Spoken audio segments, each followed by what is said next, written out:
Good morning everybody. आज आप लोगों को एक तो नया वो मिला होगा, देखो बुकलेट, छोटा सा जेरोक्स का सीट मिला होगा। इसमें क्या है कि वो जो इंस्टीट्यूट ने नया जो फिनेंशियल इंस्ट्रूमेंट पे सप्लीमेंट्री स्टडी मटेरियल निकाला है ना, उसके सारे इलस्ट्रेशंस हमने जॉट डाउन कर दिए। अच्छा, ये सब कुछ हम लोग ऑलरेडी डिस्कस कर चुके हैं इन सम फॉर्म और द अदर, हम लोग कवर कर चुके हैं। लेकिन फिर भी इसके अंदर जो इलस्ट्रेशंस हैं, जो मेन और बच गया है, बच गया मतलब क्या, सिमिलर टाइप का इलस्ट्रेशन हो गया है, लेकिन इसमें से जो कुछ बच गया है वो हम अभी कवर करवा देते हैं। Okay, go and see page number 12, illustration number 21।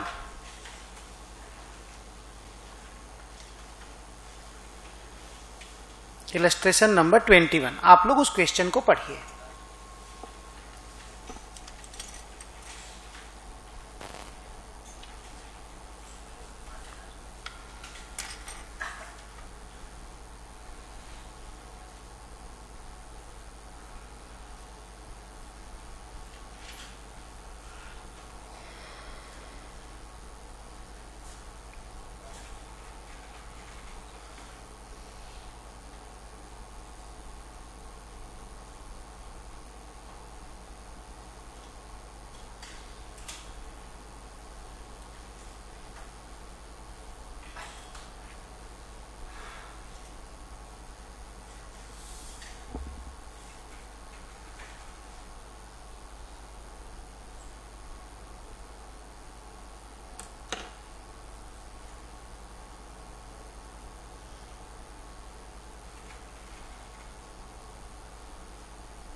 कितने साल का बॉन्ड है जी?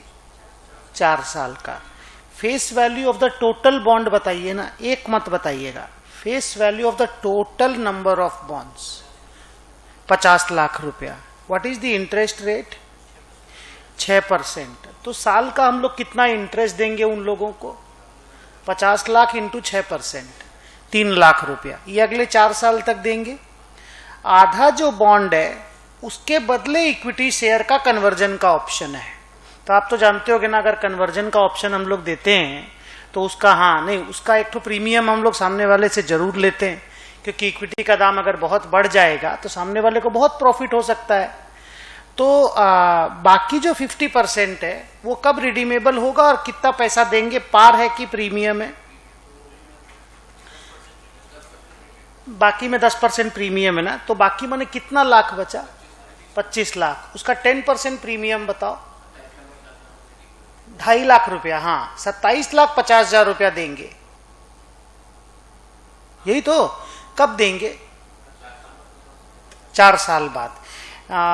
अभी effective market rate of interest क्या है इस तरह के बॉन्ड का?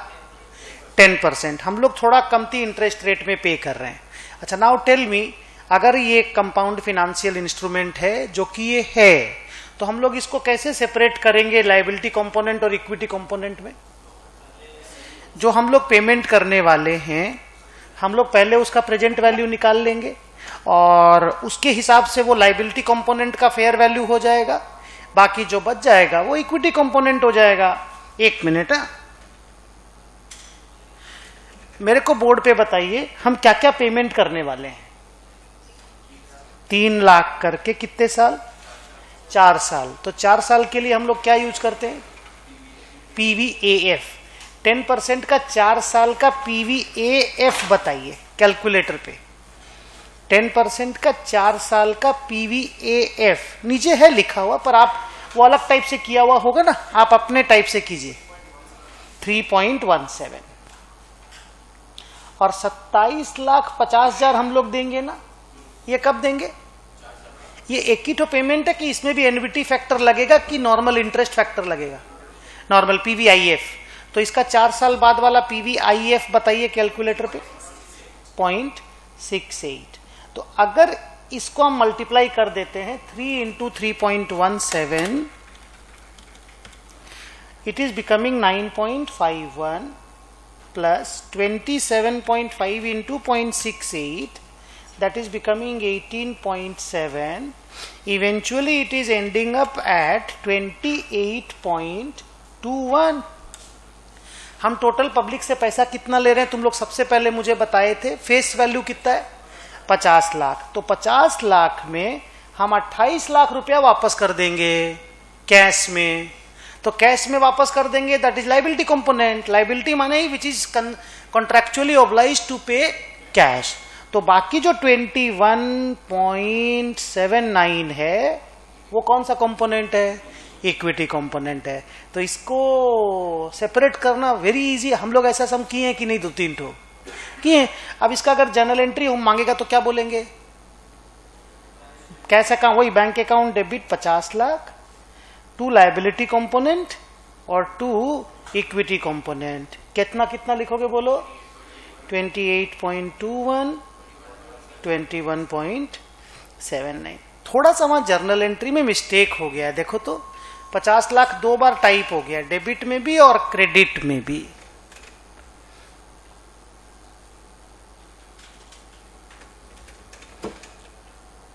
उसको नीचे शिफ्ट कर दो. जो इक्विटी कंपोनेंट वाला एंट्री है ना 50, ये देखो क्या करना पड़ेगा बोलो तो? ये 50 लाख को काट दो, इसको नीचे शिफ्ट कर दो.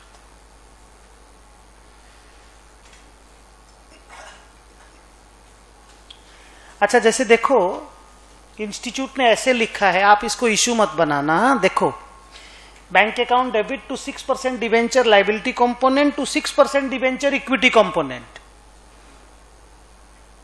कोई गलती नहीं है. हम लोग 2 प्रीमियम लिखते हैं, 2 सिक्योरिटी प्रीमियम, या हम लोग खाली इक्विटी कंपोनेंट लिखते हैं.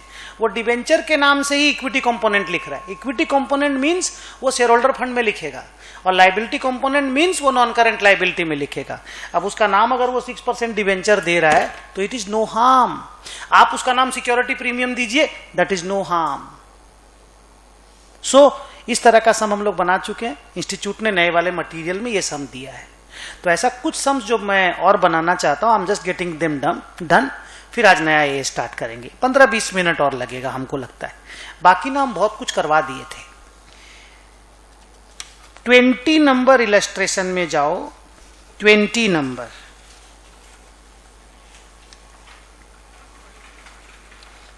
Page number 11, illustration number 20.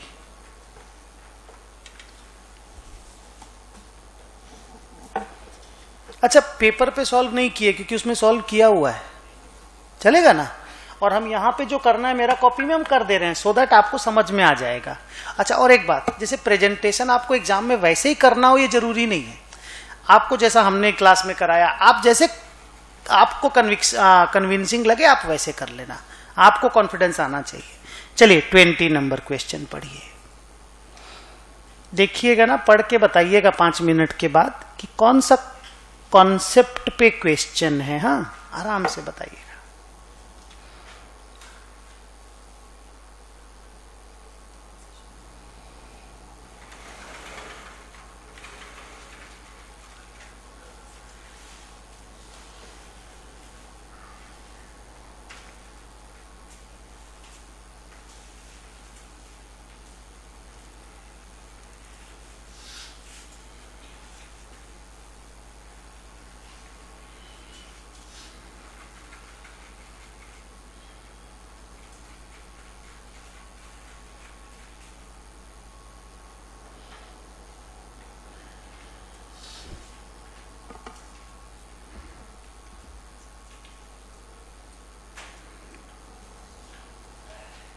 पढ़ लिए? क्या चीज के ऊपर क्वेश्चन है? Loans at concessional rate. तो क्या हम लोग को पहले लोन का फेयर वैल्यू निकालना पड़ेगा? Any financial asset coming into picture must initially be recognised at fair value. Whatever you pay sometimes may not be a fair value. Sometimes you may gift somebody something. तो आपको उसको separate करना जरूरी है. Fair value कैसे निकालेंगे? PV निकाल के. तो बताओ ना हमको इनफ्लो क्या क्या मिलने वाला है इस असेट से? इनफ्लो क्या क्या मिलने वाला है? 4 साल तक 3-20 करके मिलेगा. पहला साल फुल 16 लाख पे इंटरेस्ट मिलेगा, दूसरा साल 16 माइनस 320 उस पे इंटरेस्ट मिलेगा, ऐसे करके इंटरेस्ट मिलता जाएगा। तो पहला 16 लाख का इंटरेस्ट बताओ, 5%, 80,000। फिर 16 माइनस 320, 12, 80 पे 5% बताओ, 64, तो 80, 64, उसके बाद आएगा नहीं 48 नहीं आएगा, 48, 32, 16, 16 लाख, 16,000, 32,000, 48,000, 64,000, 80,000, ये हम लोग को मिलने वाला है। तो ये इंटरेस्ट मिलने वाला, और प्रिंसिपल कितना मिलने वाला है, 320 करके मिलने वाला है। तो हमको जितना रुपया मिलने वाला है, 320 plus 80 first year, 320 plus 64 second year, 320 plus 48 third year, 320 plus 32 fourth year, 320 plus 16 fifth year. अगर हम इसका पीवी निकाल लेते हैं तो वो fair value of the asset हो जाएगा जो हम सामने वाले को लोन दिए हैं। देखिए फेयर वैल्यू निकाला हुआ है और बहुत अच्छे से। अच्छा, इंटरेस्ट जो नॉर्मल मार्केट इंटरेस्ट रेट है वो कितना है, 10% है। पीवी निकाला, वो आंसर आया 14,06,272 और हम लोग लोन दिए 16 लाख रुपया। कमेंट करिए, 16 लाख माइनस 14,06,272। करो करो, कैलकुलेटर पे काम करो, कैलकुलेटर पे काम करो, do it everybody, please do it. I mean क्योंकि सेम सम बनाए हुए हैं हम ऐसा ही, तो दोबारा पेपर पे टाइम वेस्ट नहीं करेंगे। Please help me. 193,728 बोलो, किसको कहां पे भेजोगे, किसको? 193,728 को पीएल में और बैलेंस शीट में भेजेंगे 14 लाख को। अच्छा, वो 14 लाख फिर सब्सिक्वेंटली कैसे रिकॉर्ड होगा, अमोटाइज्ड कॉस्ट पे, तो उसका अमोटाइजेशन टेबल बनाने बोला है। अमोटाइजेशन टेबल जो होगा ना, हो सकता है हम लोग का स्टाइल का नहीं हो। देखो तो हम लोग का स्टाइल का है क्या, एकदम सेम हम लोग का जैसा 5 कॉलम बनाते हैं, 5 कॉलम है क्या, opening, interest, payment, closing, exactly वैसा 5 तो है। हाँ, तो बहुत ही बढ़िया है। अच्छा, इसमें जब आप इंटरेस्ट निकालोगे ना तो 10% करके निकालना। वो लोग का जो इंटरेस्ट रेट है वो कैश फ्लो है, हम लोग जो इफेक्टिव इंटरेस्ट रेट होता है आप जानते हैं वाला चीज, वही इंटरेस्ट रेट रहेगा। तो एसेट कितने का था, 14 लाख कितना बोला? तो देखो खाली फर्स्ट लाइन देख लो, ठीक से समझ में आ रहा है कि नहीं। 14,06,272, फर्स्ट ईयर इंटरेस्ट 10% है, पेमेंट हमको 4 लाख मिलेगा, बाकी क्लोजिंग आउटस्टैंडिंग है। लास्ट में आप जानते हैं कि 0 हो जाएगा, so it's done. Journal entry भी मांगा है क्या, देखो तो नहीं मांगा है क्या, पहले ऊपर देखो।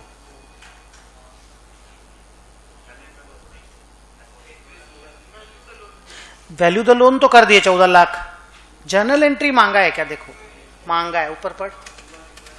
तुम लोग को दिखता नहीं है, क्वेश्चन पढ़ते हो तो नहीं दिखा उस समय। रिकॉर्ड दी एंट्री कौन से साल का मांगा है, 4 साल का या खाली 1 साल का, खाली फर्स्ट ईयर का। तो बिना पीछे देखे हुए, don't see the back side, okay, just answer the questions from here. पहला एंट्री क्या करोगे जब आप पेमेंट करोगे, पेमेंट का एंट्री क्या होगा, 16 लाख का लोन जब देंगे, ये देखो 2 बैंक 16 लाख, इसमें 14 लाख क्या और 2 लाख क्या। अच्छा, मैं राउंड ऑफ में 14 और 2 बोल रहा हूं, एक बार बोलो बेटा। लोन असेट अकाउंट डेबिट, हाँ वही ठीक है, loan account debit 14 lakh, PL account, हाँ वही employee cost, PL account debit 2 lakh. अच्छा, इसके बाद इसका इंटरेस्ट का एंट्री कैसे करोगे, फिगर वहीं से देख के बताओ। इसका 10% एंट्री बोलो, बैंक तो बाद में मिलेगा, पहले इंटरेस्ट का खाली एंट्री बोलो। Loan account debit to interest account 140, 10%। फिर रीपेमेंट का एंट्री क्या करोगे, जो हमको 4 लाख रुपया मिलेगा, bank account debit to loan account 4 lakh रुपया। और इस इंटरेस्ट को कहां भेजोगे और इस लॉस को कहां भेजोगे, एम्प्लॉय कॉस्ट को पीएल में। तो आप किए हुए ये वाला काम, खाली पीछे वाले पेज में एंट्री देख लो। एंट्री का पैटर्न अलग हो सकता है पर entry you will find the same. Pattern अलग हो सकता है, पैटर्न, हाँ, पर एंट्री अलग नहीं हो सकता। हाँ, पहले लोन दिखा दिया होगा, फिर लॉस अलग से उसी में से निकाल के दिखा दिया होगा, वो ठीक है। जब एम्प्लॉय कॉस्ट डेबिट किया होगा तो कॉस्ट टू लोन कर दिया होगा, एम्प्लॉय कॉस्ट अकाउंट डेबिट, वो ठीक है। वो जब तक इंस्टीट्यूट अपना थोड़ा दादागिरी नहीं दिखाएगा तो कैसे फील होगा कि वो इंस्टीट्यूट है।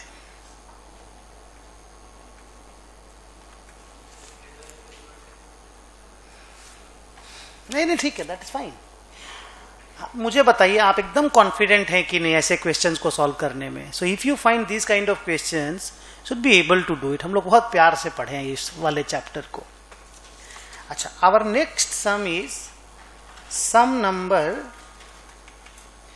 19, जो इसी क्लास में हम ऑलरेडी करा दिए थे। मैंने आपको बोला ना, कुछ इलस्ट्रेशन हम ऑलरेडी करवा रहे हैं। ये सेम इलस्ट्रेशन हम ऑलरेडी करवा चुके हैं आपको क्लास में। आप एक बार क्वेश्चन पढ़ लो, आपको याद आएगा। देखो, हाँ सेम है, आप देखिए एकदम सेम सम हम करवा दिए थे, आपकी कॉपी में लिखा हुआ है।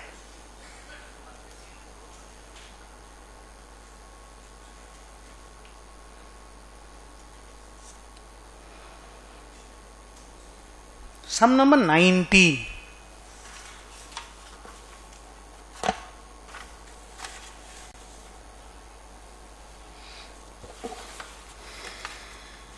ये देखिए, ये रहा वो सम, लास्ट क्लास का सबसे लास्ट वाला सम था। कंपनी डिवेंचर इशू कर रही है, बदले में 3 साल के बाद इक्विटी शेयर दे देगी, और इफेक्टिव इंटरेस्ट रेट दे दिया था। तो ये फेयर वैल्यू था, लेकिन कंपनी ने शायद ज्यादा पैसा लिया था या कम पैसा लिया था, शायद कुछ क्या केस था, कम पैसा शायद लिया था। हाँ, ये रहा सेम सम है, आप देख लीजिए, एकदम सेम सम हम लोगों ने बनाया था। क्या बोल रहा बेटा?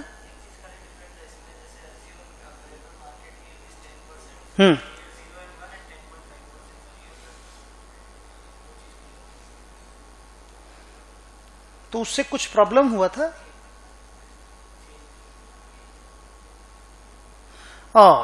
वो ठीक है ना, आपको अपना आप जब करंट ईयर में कैलकुलेट करते हो वो देखना पड़ता है।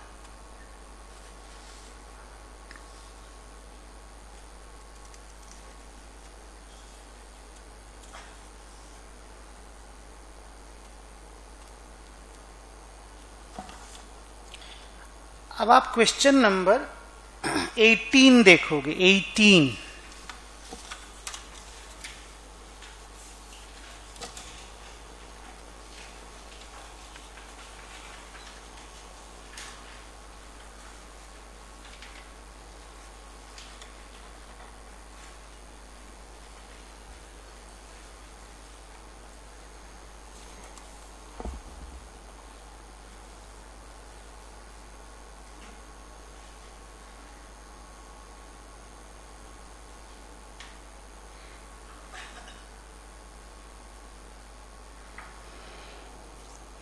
खाली टाइमिंग के एस्पेक्ट को देखिएगा। क्वेश्चन ऑलरेडी डिस्कस्ड है, सेम है, मतलब अभी जो अभी करके गए ना वैसा ही समय, लेकिन देखिए कैसे बनाया है।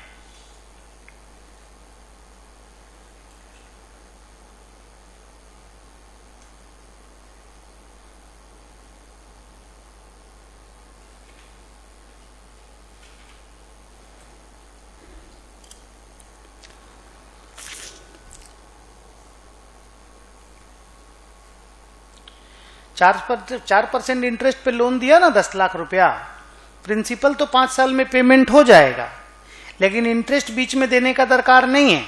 और एक्यूमुलेटेड इंटरेस्ट जितना कंपाउंड होगा टोटल, माने जितना एक्यूमुलेटेड इंटरेस्ट होगा, वो इंटरेस्ट सिंपल इंटरेस्ट बेसिस पे 2 इंस्टॉलमेंट में कलेक्ट होगा after the collection of the principal amount. माने पहले प्रिंसिपल अमाउंट कलेक्ट कर लेंगे 5 साल में, और उसके बाद अगला 2 साल में जो इंटरेस्ट होगा ना उसको 2 पार्ट में कैलकुलेट करेंगे, और इंटरेस्ट सिंपल ही रखेंगे। माने एम्प्लॉय को हम आराम से खुला दिए, कोई दिक्कत नहीं है, इंटरेस्ट भी मत दो, और हम इंटरेस्ट भी रिड्यूसिंग बैलेंस भी कैलकुलेट करेंगे, और लेंगे भी नहीं तुमसे, लास्ट में ले लेंगे। मतलब पहला 10 लाख पे कितना इंटरेस्ट होगा सोचो, बोलो 40,000। मैं यहां पे लिखता हूं एक बार आपके लिए, 40,000।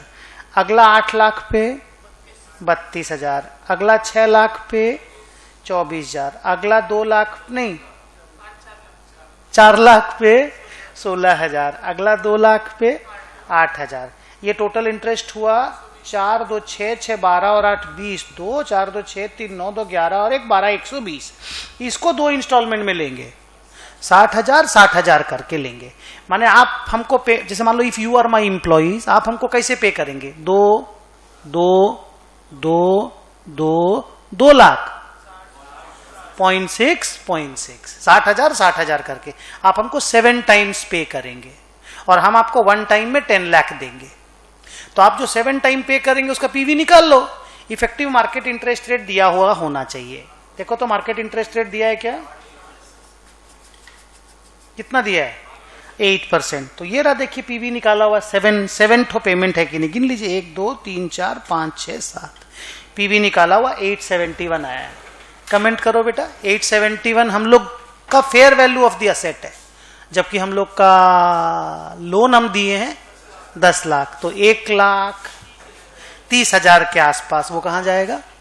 पीएल में जाएगा। तो आप हमको बताइए same sum, similar sum we had already done. पक्का? अच्छा, बड़ा प्रैक्टिकल सम बोलने से यही है।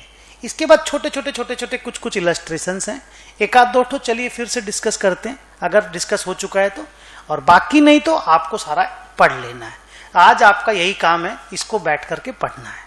अच्छा, बैलेंस भी हम डिस्कस कर चुके हैं, जो पीछे जितना चीज है ना, पिछला वाला क्लास में लिखा के नहीं डिस्कस किए थे, एग्जाम्पल 1 एग्जाम्पल 2 करके, वो सब डिस्कस कर चुके हैं, और नहीं तो पुराना क्लासेस में डिस्कस कर चुके हैं। बट फिर भी क्योंकि इंस्टीट्यूट का मटेरियल आया है, और इंस्टीट्यूट का हैबिट है मटेरियल से सीधा क्वेश्चन पूछ देता है, तो बच्चों के पास ये वाला भी रहे ना, तो बच्चे थोड़ा कॉन्फिडेंट फील करेंगे। ओके,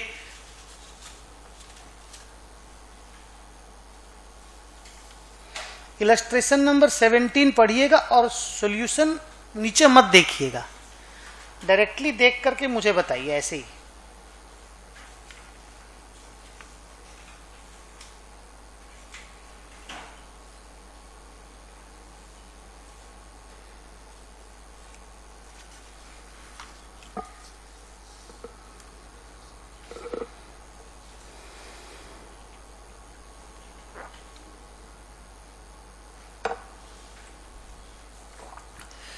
कैसा बॉन्ड है?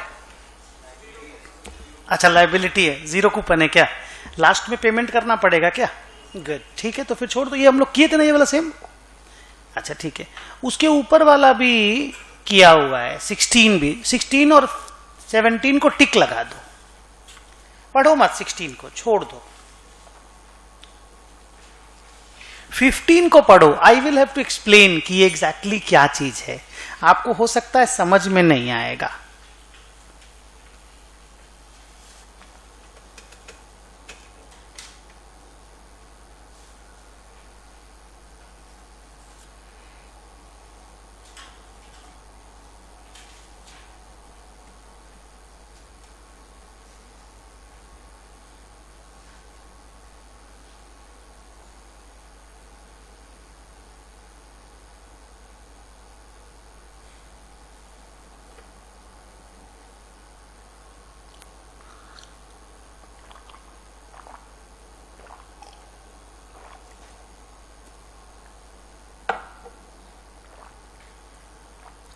आपको उसमें से सेकंड वाला समझ में आ जाएगा, फर्स्ट वाला क्या चीज है समझ में नहीं आएगा। ये रिसेंट का ट्रेंड है इंडियन कैपिटल मार्केट का, स्टॉक मार्केट का ट्रेंड है, हम आपको बताएंगे ये क्या चीज है। Just give me some time, I will explain it.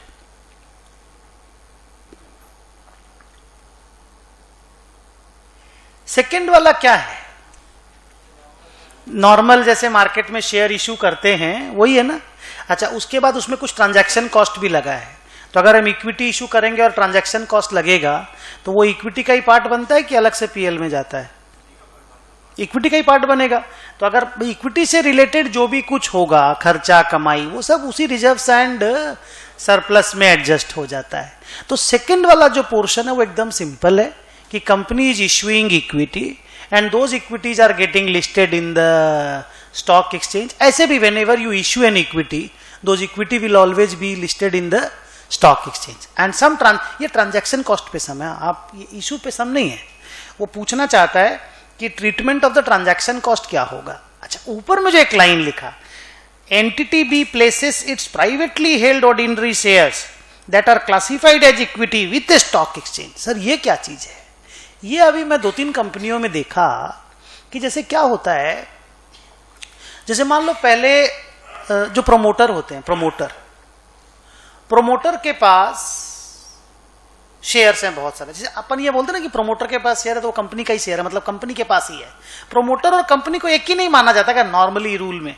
ऐसे ठीक है, सेपरेट लीगल एंटिटी वो सब ठीक है, पर बेसिकली प्रमोटर को तो कंपनी मानते. जैसे Reliance is the company of Ambani, हम लोग ऐसा मानते हैं ना.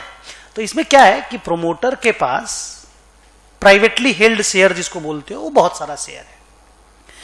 अब क्या है कि प्रमोटर लोग जब शेयर इशू करता है मार्केट में, तो प्रमोटर अपना जो शेयर रहता है प्रमोटर के पास, उसका जो ISIN नंबर रहता है, ISIN नंबर मतलब जो डीमैट अकाउंट का जो नंबर नहीं रहता है कि ISIN नंबर बोल, आप लोग लॉ में पढ़िएगा तो आपको पता चलेगा ISIN नंबर बोलते हैं, वो थोड़ा अलग रहता है. और पब्लिक को जो शेयर इशू करते हैं उसका ISIN नंबर अलग रहता है. तो प्रमोटर लोग क्या करता है कि जब मार्केट में शेयर इशू आता है तो उसके पास जो अपना भी शेयर है, प्रमोटर के पास जो अपना शेयर पड़ा है उसका भी लिस्टिंग कराता है कि ताकि हमको भी अगर शेयर बेचने का जरूरत पड़े तो I can also sell my shares through the stock exchange. Obviously उनको भी अलाउड होना चाहिए. अब जब पब्लिक में शेयर इशू हो गया, पब्लिक के पास अलॉटमेंट हो गया, पब्लिक के पास शेयर चला गया, तो प्रोमोटर के पास जो पहले से उसी कंपनी का वही वाला शेयर होल्ड किया हुआ है, तो promoter should also be allowed to sell those shares in the stock exchange. तो प्रोमोटर ने उसी शेयर के लिए स्टॉक एक्सचेंज में प्लेस किया, बोला ठीक है मेरा भी शेयर स्टॉक एक्सचेंज में लिस्टिंग हो जाना चाहिए. तो ऑब्वियसली दोनों का प्राइस भी सेम ही रहेगा, दोनों सेम ही चीज है, लेकिन the promoter will have to say to the stock exchange that I am placing my shares to the stock exchange, now I should be able to sell it. ये share भी डिमैटेरियलाइज्ड है, ये भी हम सेल करेंगे. इसका ISIN नंबर 600052 है और नीचे वाले का 600053 है. नहीं समझे? तो इसको बोलते हैं कि placing your shares to the stock exchange. So बड़ा इश्यू नहीं है, देख करके कंफ्यूजन होगा, लगेगा कोई दूसरा चीज हो गया है. अब इसमें मान लो कुछ कंपनी का खर्चा लगा, बोली ये लॉस है कि इक्विटी है? लॉ ना, ये कैसे इक्विटी? प्रमोटर का शेयर है,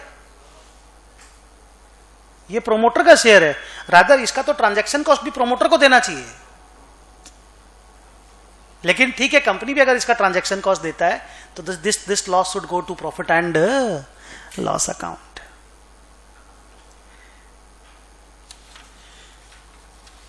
क्वेश्चन नंबर 14 पढ़ लो, वैसे डिस्कस हो चुका है. 14 पढ़ लो.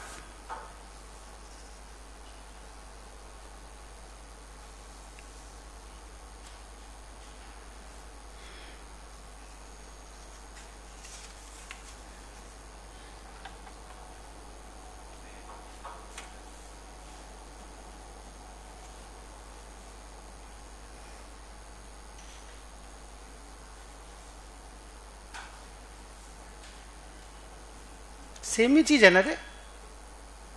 और इसी तो सेम सम भी बनाया, हमको तो आंसर देख के याद आ रहा है, देखो तो सेम फिगर का भी सेम है ना. 185 400 देख के हमको याद आया, 185 400 का हम लोग 2 सम बनाए थे, है ना. ये वही वाला सम है. हाँ, तो इसको छोड़ दो, ये हो गया, टिक लगा दो. इलस्ट्रेशन नंबर 13 देखो तो,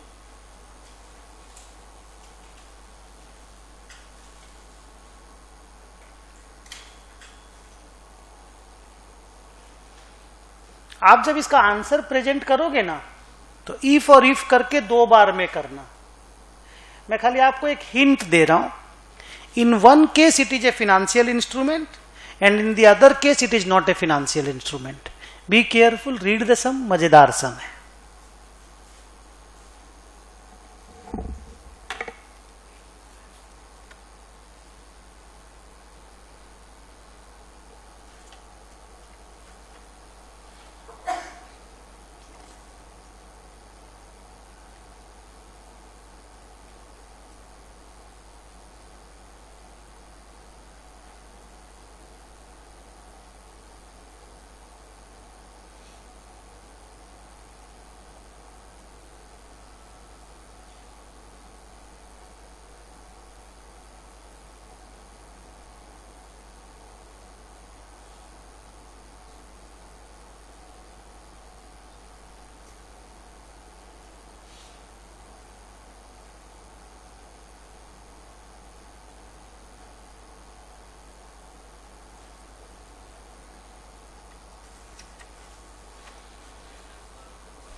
बोलिए, फिनेंशियल इंस्ट्रूमेंट किसको बोलते हैं? एक के लिए फिनेंशियल असेट होना चाहिए और दूसरे के लिए फिनेंशियल लायबिलिटी होना चाहिए, यही तो है ना। इसमें देखिए, हाँ, अगर हम सामने वाले से कॉपर ले लेंगे, यस, अगर हम सामने वाले से, अगर मेरा यही प्रैक्टिस है कि हम सामने वाले से क्योंकि इसमें आइदर और करके लिख दिया साला लोग, कैसा गंदा क्वेश्चन बनाया है। हम कैश भी ले सकते हैं और हम कॉपर भी ले सकते हैं। जितना कॉपर का दाम बढ़ गया हम उसका कैश ले लेंगे, और नहीं तो एग्जिस्टिंग दाम में कॉपर ले लेंगे। मान लो 100 रुपया करके हम कॉन्ट्रैक्ट किए, कॉपर 104 रुपया का हो गया, तो वो हमको 4 रुपया का डिफरेंस कैश में दे देगा अगर हम मांगेंगे तो, और नहीं तो वो हमको 100 रुपया में कॉपर दे देगा। क्या दाम में कॉन्ट्रैक्ट हुआ था? अच्छा, दाम नहीं दिया गया, अच्छा कुछ दिया ही नहीं, मैंने फिगर उगर भी नहीं दिया। ओके, खाली इतना लिखा है कॉन्ट्रैक्ट किए इतना केजी कॉपर का, यही तो। तो अब मेरे को बताओ, if I have an existing practice कि हम डिफरेंस लेते हैं, तब ये फिनेंशियल इंस्ट्रूमेंट है। लेकिन हम कॉपर लेते हैं, मेरे को स्टॉक में कॉपर चाहिए, तब it is not a financial instrument. अब देखो साला क्लियर करके लिखा नहीं कि हम क्या करते हैं। तो अगर ऐसा क्वेश्चन आए तो बच्चों को पूरा सजा के लिखना पड़ेगा कि उसका एग्जिस्टिंग प्रैक्टिस क्या है, उसका बिजनेस क्या चीज का है। ओके, उस तरह से आपको अरेंज करके लिखना पड़ेगा, but judgment is very good. अच्छा, अब इलस्ट्रेशन नंबर 12 जो है ना, बहुत बढ़िया चीज है, आप पढ़िए। आपको आईपीसीसी में एफएम में फैक्टरिंग बोल के कुछ पढ़ाया गया। फैक्टरिंग का सम नहीं है, सेल ऑफ फिनेंशियल असेट का सम है, डी रिकॉग्निशन का सम है। अगर हम कोई असेट बेच देते हैं तो उस असेट को हटा देते हैं ना, बदले में रुपया घुसा देते हैं ना बैलेंस शीट में। Cash account debit to asset और लॉस प्रॉफिट जो भी होता है उसका सम है। क्वेश्चन पढ़िए, बहुत अच्छे से केयरफुली रीड कीजिए।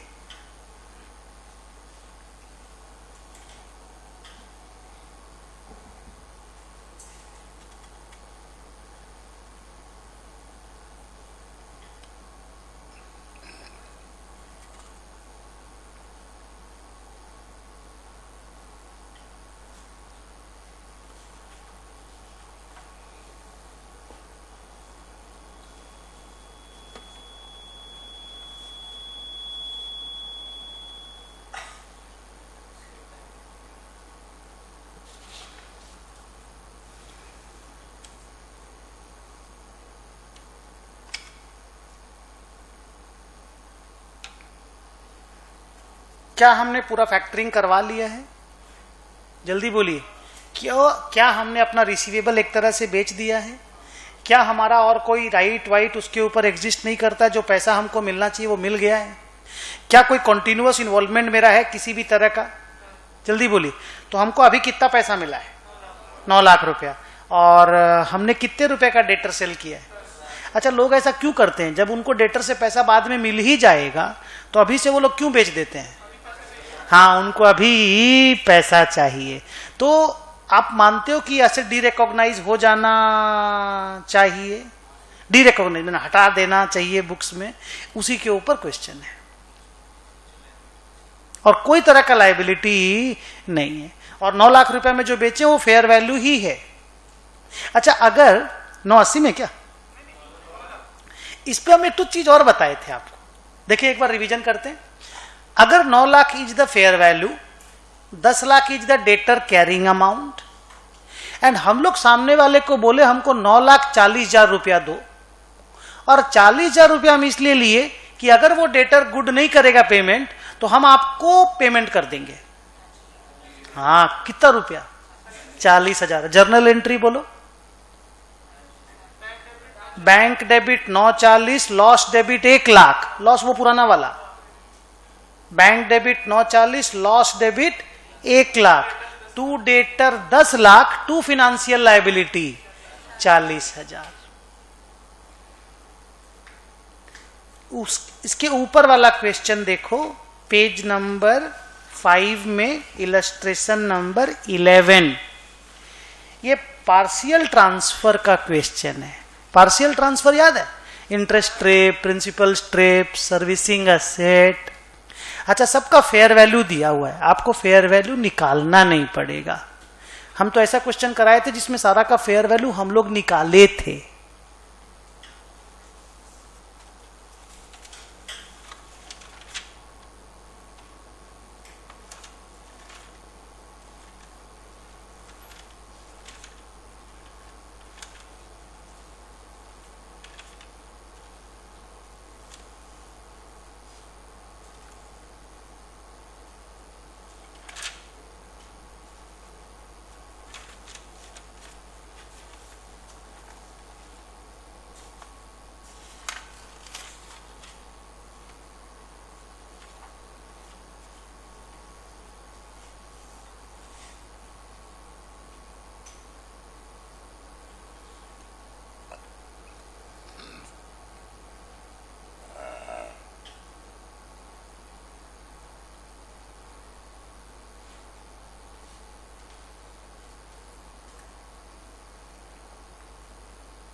पढ़ लिए।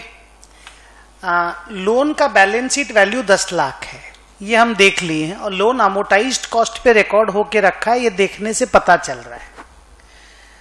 लोन के टोटल लोन का फेयर वैल्यू कितना है? टोटल लोन का फेयर वैल्यू दिया हुआ है 12,23,000। इस क्वेश्चन में अच्छा बात यही है, देखो हम जो आपको सम कराए थे ना, वो यहां पे देखो हम लोग एक एक का फेयर वैल्यू निकाले। देखो फेयर वैल्यू डिटर्मिनेशन, हम लोग पूरा फेयर वैल्यू निकाले थे और फिर कैरिंग अमाउंट को फेयर वैल्यू में डिवाइड किए थे, फेयर वैल्यू को रेशियो बना करके डिवाइड किए थे। यहां पे सारा फेयर वैल्यू दिया हुआ है, कैरिंग अमाउंट दिया हुआ, आपको खाली डिवाइड करना है। ओके अच्छा, अब जरा देखो सबसे पहले उन्होंने क्या बोला, क्या क्या चीज बेचा उसने। Transfer its right to receive the principal amount of the loan on its maturity with interest after retaining the right over 10% of the principal and 4% interest that carries a fair value of 29,000 and 1,84,620।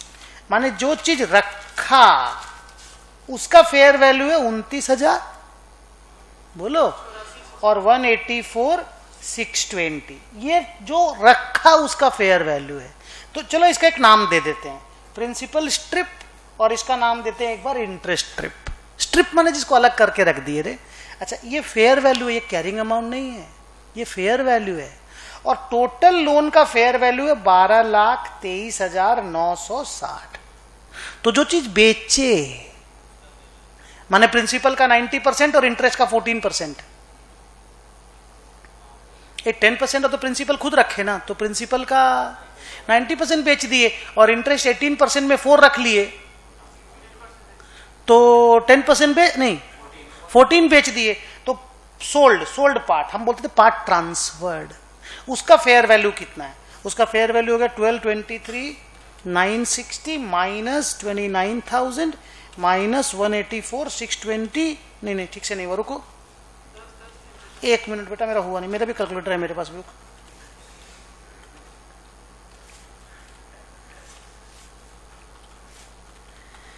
It is coming 10,10,340। Any doubt?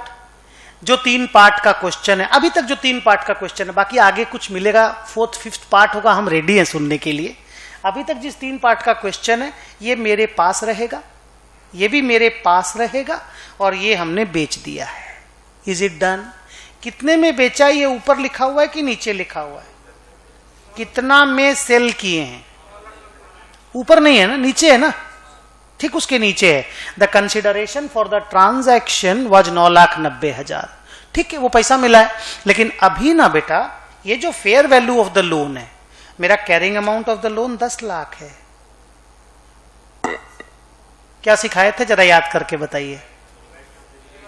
हाँ, इस carrying amount of the loan को इस ratio में divide कर देंगे, तो एक एक पोर्शन का कैरिंग अमाउंट मिल जाएगा।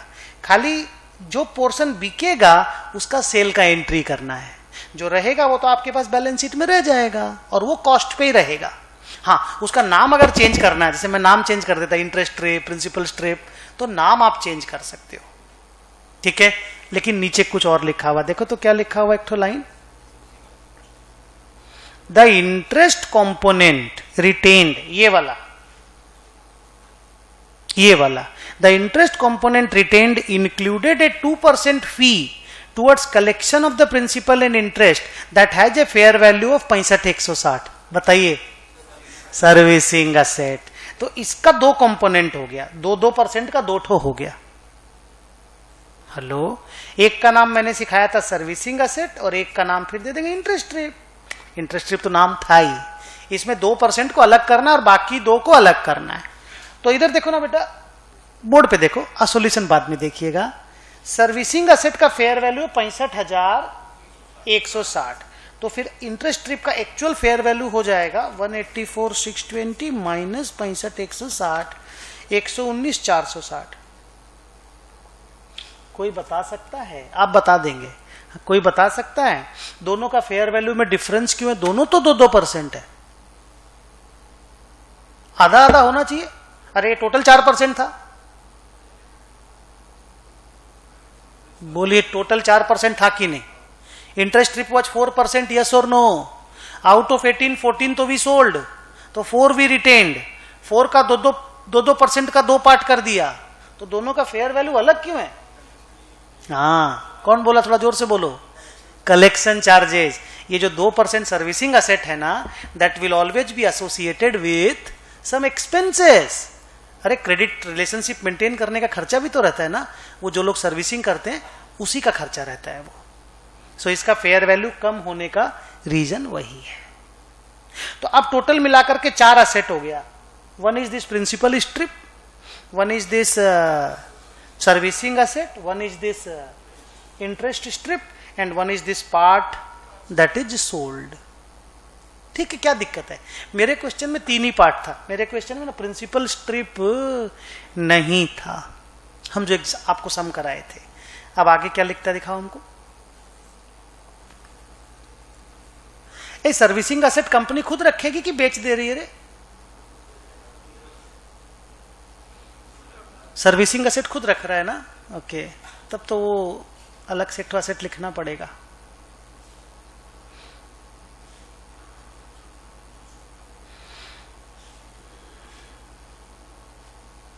कंप्लीट।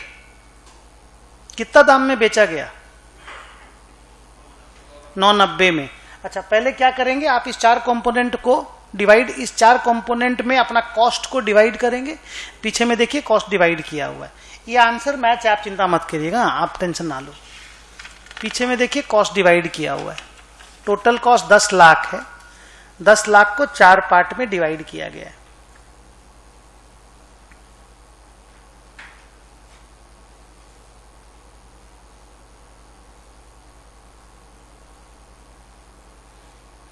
क्लियर है? और बाकी देखिए 3 ठो असेट अलग से डेबिट कर दिया गया है। Any problem? नाइस।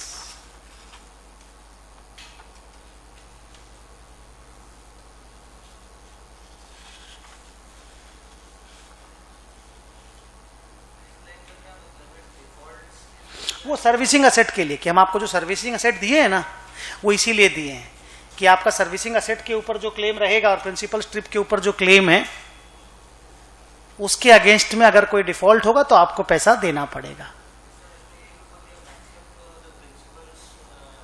हाँ, मतलब जब डूबेगा पैसा तो 10% से ज्यादा नहीं, मेरे पास जितना पैसा रहेगा उतना ही। देखिए एक तो चीज आपको दिखाते हैं, जो पार्ट हम बेचे हैं, इधर देखिए तो इंटरेस्टिंग चीज आपको दिखाते हैं, रुकिए। जो पार्ट हम बेचे उसका फेयर वैल्यू कितना है? फेयर वैल्यू 10 और हम लिए हैं 990, और इस पार्ट का कॉस्ट एलिमेंट कितना है जो निकाला हुआ, आप बताइए। इस पार्ट का कॉस्ट एलिमेंट कितना है जो हम निकाले हैं? 825 468। देखिए 825 के माल को हमको 10 में बेचना चाहिए था, लेकिन हम 990 में बेचे हैं। आप समझ रहे हो मैं क्या बोल रहा हूं?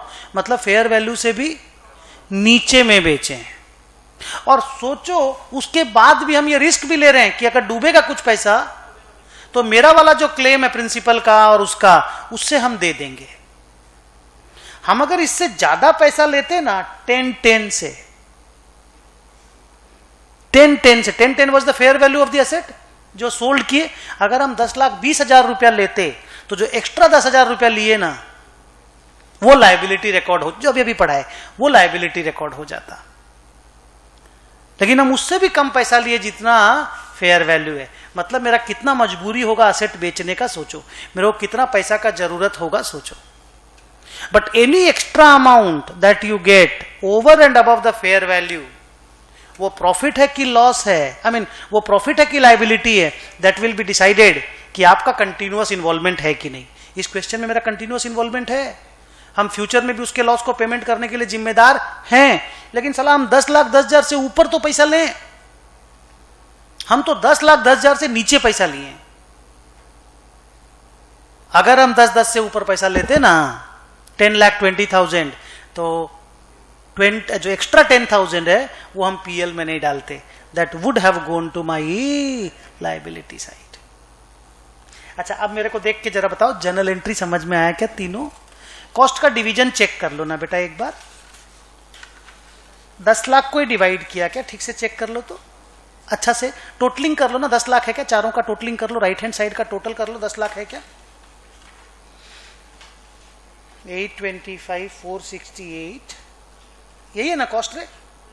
23,694 97,601 53,237। अच्छा कौन सा पार्ट बिका इसमें? 825। कितना में बिका है? 990 में। तो इफ 990 में 825 को बेचते हो तो रफली आपको 165 का प्रॉफिट होता है।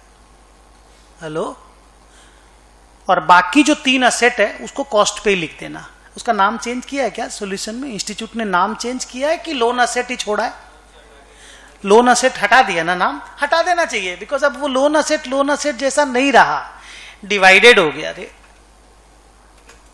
नाइस। और हम लोग क्या सीखे? अगर इसी केस में, यहां देखो बच्चों, अगर इसी केस में हमको 10-10 मिलता, 10-10 फेयर वैल्यू, यहां देखो 10-10 ही मिलता तो भी बाकी पीएल में जाता, लेकिन अगर 10-20 मिल जाता तो लायबिलिटी खड़ा हो जाता, खाली वो एक्स्ट्रा 10,000 का, क्योंकि नीचे में लिखा है मेरा कंटिन्यूअस इन्वॉल्वमेंट है, ये लिखा हुआ है। बिल्कुल बिल्कुल बेटा, बिल्कुल, बिकॉज वो आपका जेन्युइन प्रॉफिट है। आपने 825 का माल 10-10 में बेचा जो कि उसका फेयर वैल्यू है, लेकिन अगर आप फेयर वैल्यू से ऊपर में बेचते हैं और आप कोई लायबिलिटी लेते हैं कंटिन्यूअस इन्वॉल्वमेंट का, तो that extra amount that you receive will go to a liability account. आप देखिए मैंने नोट में लिखाया होगा बहुत अच्छा से ये चीज।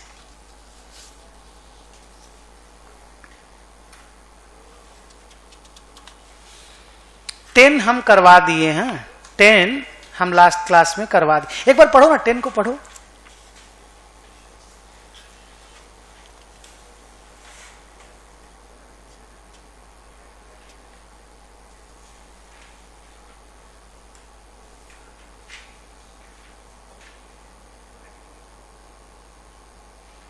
नहीं 10 नहीं है, नीचे वाला जो एग्जाम्पल है वो देखो, सॉरी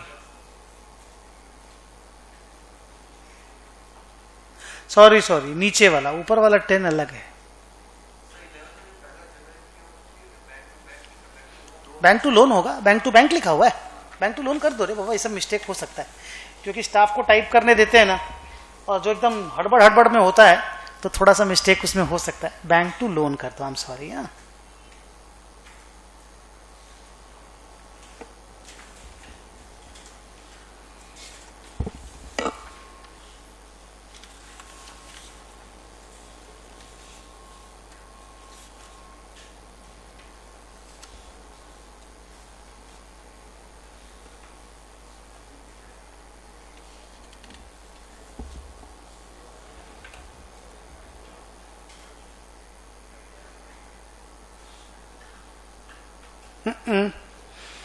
देखा क्या चीज है, क्या चीज पे वैल्यू किया हुआ? अभी असेट अमोर्टाइज्ड कॉस्ट पे। और हम क्या करना चाहते हैं, तो क्या करें रे, एफईटी उसी में टान दे या अभी एफईटीपीएल का फेयर वैल्यू चेक करना होगा?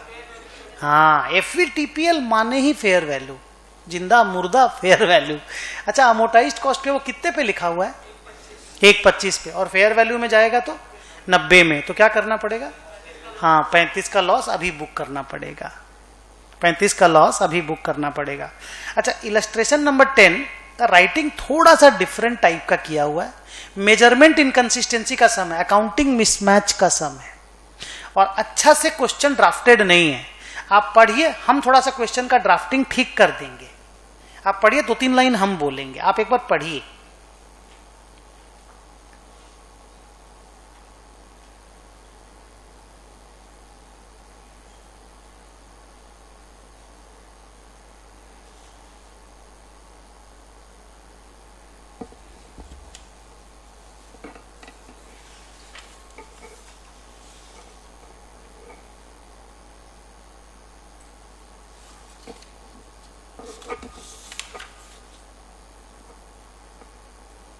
बस बाकी सब करवा दिए थे।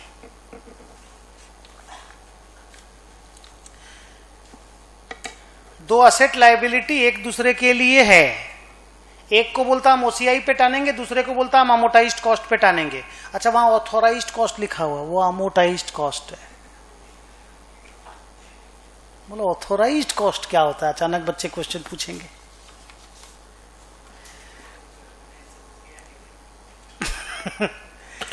इसमें क्या बताए थे, अगर इस तरह का मेजरमेंट इनकंसिस्टेंसी है तो दोनों को एफवीटीपीएल पे टान दीजिए, दोनों को फेयर वैल्यू पे मेजर कर करके टनवा दीजिए। आपने इनकंसिस्टेंसी देखा कि नहीं? एक असेट का फिनांसिंग एक लायबिलिटी से कराया है, आपने नोट देखा कि नहीं? और दोनों का एक ही तरह का कहानी है, फिक्स्ड इंटरेस्ट की कहानी है। तो अगर दोनों को मैच करना हो तो ये मिसमैचिंग ठीक नहीं है। इस मिसमैच को दूर करने के लिए उन्होंने तो तरीका डिजाइन किया था कि आपको असेट एंड लायबिलिटी बोथ को एफवीटीपीएल पे टान देना चाहिए, सो दैट दोनों फेयर वैल्यू पे मेजर होता रहे, दोनों का लॉस प्रॉफिट पीएल में जाता रहे। तो उन्होंने खाली कमेंट लिख के ना क्या लिख के छोड़ दिया है, एक्चुअल में ये क्लास के लेक्चर का डिस्कशन टाइप का था, तो सब में इंस्टीट्यूट ने दे दिया है। There is a recognition inconsistency, there is a solution to that, and the solution is that management should designate both the asset and liability at FVTPL, so they both will be valued at profit and loss and they both will be valued at fair value। और ये चीज allowed है company के लिए AS 109 में।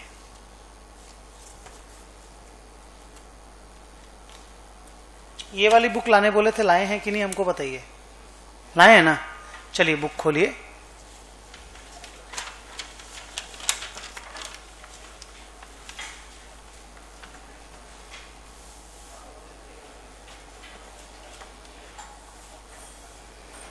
अनुपम एक नया file बना दो।